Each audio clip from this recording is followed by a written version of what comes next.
পাওয়ার তৌফিক এনায়েত করেছেন, উনি কামিয়াবি অর্জন করেছেন। এজন্য আমরা আনন্দিত, আমরা খুশি, আমরা ওনার দীর্ঘ ন্যায় হায়াত কামনা করছি।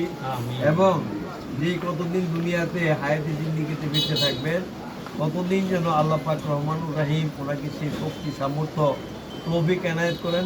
উনি যেন সুন্নিয়াতের খেদমতে আল্লাহর প্রিয় হাবিব রহমতুল্লিল আলমিন নবী করিম সাল্লাল্লাহু তাআলা আলাইহি ওয়াসাল্লামের আশিক পাগল প্রেমিকদেরকে নিয়ে নবী প্রেমে উজ্জীবিত হয়ে অন্যদের মাঝেও যেন সেই প্রেম বিতরণ করতে পারেন, মানুষকে যেন দ্বীনের পথে, সত্যের পথে, আলোর পথে যেন আনতে পারেন।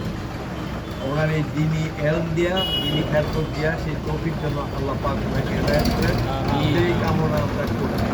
এবং আমার সাথে আরও যে সমস্ত ওলামায়ে কেরামগণ রয়েছেন, হযরতুল আল্লামা মুফতি শাহীন মঞ্জুর সাহেব, হযরতুল আল্লামা আরমান রেজভী সাহেব, ওনাদের প্রত্যেকে আমার গোলাপ ভাই, আমার তরিকতের ভাই, আমার আত্মার আত্মীয়, প্রত্যেকেই দয়াল।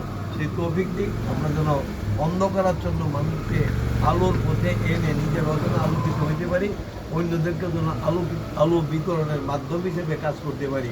সেই তৌফিক দয়াল আমাদের সকলকে এনে। আমিন।